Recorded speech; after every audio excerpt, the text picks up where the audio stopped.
Students हम बात करेंगे प्रॉब्लम्स के ऊपर जो कि कम्यूटेटिव लॉ के ऊपर जो है वो मतलब बनाया गया ये प्रॉब्लम इस तरह से है कि सबसे पहले हम अंडर एडिशन की बात करते हैं। ठीक है, मैं एक इन्फॉर्मेशन देता हूँ फॉर स्टूडेंट्स को। ठीक है, मैं कहता हूँ कि अगर फर्ज करें मैंने जो है वो 5 बुक्स, ठीक है, उनमें मैं ऐड करना चाह रहा हूँ 8 बुक्स को। ठीक है, उनमें मैं ऐड करना चाह रहा हूँ 6 बुक्स को और उनमें मैं ऐड करना चाह रहा हूँ मजीद 5 बुक्स को। तो कितनी बुक्स होगी? अब 4 स्टूडेंट मेरे पास खड़े हैं। ठीक है, 4 स्टूडेंट खड़े हैं। फर्स्ट स्टूडेंट को मैं चांस देता हूँ, मैं कहता हूँ आप आए और मुझे ये बताएं कि ये सम कितना बना। ठीक है, तो फर्स्ट बॉय आता है। ठीक है, वो देखता है कि उसके लिए 5 और 5 ऐड करना बड़ा आसान है। ठीक है, वो पहले इनको ऐड कर लेता है, फिर वो कहता है चले मैं अब 6 ऐड कर लूंगा उसमें और फिर 8 ऐड कर लूंगा। तो वो मुझे बताता है जी 5 + 5 10 हो गए। ठीक है, 10 + 6 16 और 16 और 8 ऐड किए तो ये 24 बुक्स हैं जी। ठीक है, मतलब आपने टोटल 24 बुक्स जो हैं वो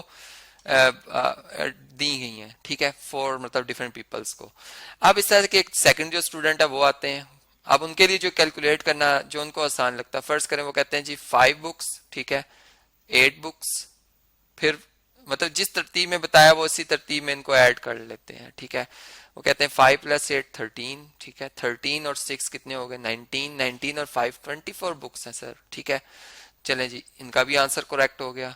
अब थर्ड स्टूडेंट आते हैं। थर्ड स्टूडेंट आते हैं, वो क्या कहते हैं जी? वो कहते हैं चलें सर हम इसको इस तरह से ऐड कर लेते हैं कि पहले मैं 8 ऐड करूंगा, ठीक है, फिर +6 और लास्ट में मैं 5 और 5 ऐड कर लूंगा। ठीक है, मतलब 8 + 6 14 14 और ये 5 इसमें ऐड करें 19 और 19 और 5 ऐड करें तो 24। मतलब उन्होंने भी इसका सम 24 ही बताया और उन्हें ये वे आसान लगा। और इसी तरह जो फोर्थ स्टूडेंट है उन्होंने क्या किया? उन्होंने जो है वो 8, ठीक है, इसके बाद 5 + 5 और लास्ट में 6 ऐड किया। ठीक है, मतलब 8 + 5 13 13 5 18 18 और 6 कितने हो गए? 24। मीन्स के हमने इस बात से ये बात समझी कि जो कम्यूटेटिव लॉ है वो ये कहता है कि आप जो ऑर्डर है अंडर एडिशन अगर आप बात कर रहे हैं, ठीक है, अंडर एडिशन अगर आप बात कर रहे हैं तो वो जो मर्जी रख लें नंबर्स का, आपका जो सम बनेगा वो अंडर एडिशन सेम बनेगा। ठीक है, तो ये कम्यूटेटिव लॉ था अंडर एडिशन। अब इसी बात को हम इस तरह से अगर अंडर मल्टीप्लीकेशन समझ रहे हो, ठीक है, चले मल्टीप्लीकेशन की बात कर लेते हैं हम कि अंडर मल्टीप्लीकेशन फर्ज करें, चले यहाँ मैं मल्टीप्लीकेशन का पहले सिंबल बना देता हूँ। अंडर मल्टीप्लीकेशन फर्ज करें कि तीन रैशनल नंबर्स हैं, जैसे फर्ज करें 2/3 है। ठीक है, इसका हमने प्रोडक्ट लेना है 5/7 से और इसका प्रोडक्ट लेना है हमने 7/2 से। ठीक है, अब एक स्टूडेंट है, हम कहते हैं जी इसका प्रोडक्ट फाइंड करें।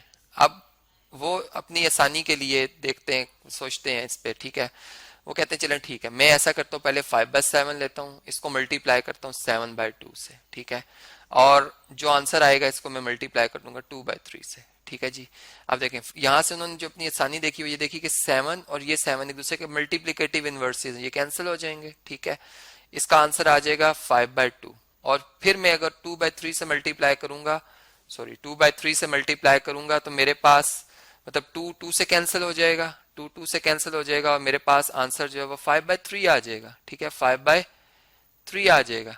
इसी तरीके से सेकंड देख लेते हैं। सेकंड में क्या है कि अब जो सेकंड स्टूडेंट है उन्होंने क्या किया? उन्होंने कहा कि चलो मैं ऐसा करता हूँ कि पहले 7/2 सिलेक्ट करता हूँ, इसको मैं 2/3 से मल्टीप्लाई कर लूंगा। ठीक है, और जो आंसर आएगा उसको मैं 5/7 से मल्टीप्लाई कर लूंगा। अब क्या हुआ कि जब उन्होंने मतलब यहाँ पर 2 और 2 कैंसिल किए क्योंकि मल्टीप्लिकेटिव इनवर्सेस है, आंसर आया 7/3 और इसको मल्टीप्लाई किया 5/7 से। आप देखें यहाँ भी 7 से कैंसिल हो गया और हमारा आंसर 5/3 ही आया, 5/3 ही आया। ठीक है जी, ये भी हो गया। फिर इसी तरह एक और स्टूडेंट थे, उन्होंने कहा चलो इसको हम अब एक और अंदाज से करते हैं। ठीक है, उन्होंने वो जो सिलेक्ट किया, उन्होंने ये सिलेक्ट किया कि उन्होंने कहा चले 2/3 पहले लिखता हूं मैं। ठीक है, इसको मल्टीप्लाई कर दूंगा मैं चले 7/2 से। ठीक है, और जो आंसर आएगा उसको मैं मल्टीप्लाई कर दूंगा 5/7 से, 5/7 से। ठीक है, देखें यहाँ भी 2 से कैंसिल हो गया, आंसर आया 7/3। 7/3 को आपने 5/7 से मल्टीप्लाई किया, 7 से कैंसिल, आंसर आ गया आपका 5/3। मतलब कि प्रोडक्ट जो बना हमारा, जिस तरह मर्जी आप जिस ऑर्डर में मल्टीप्लाई कर दें, ठीक है, आपका प्रोडक्ट वही रहेगा।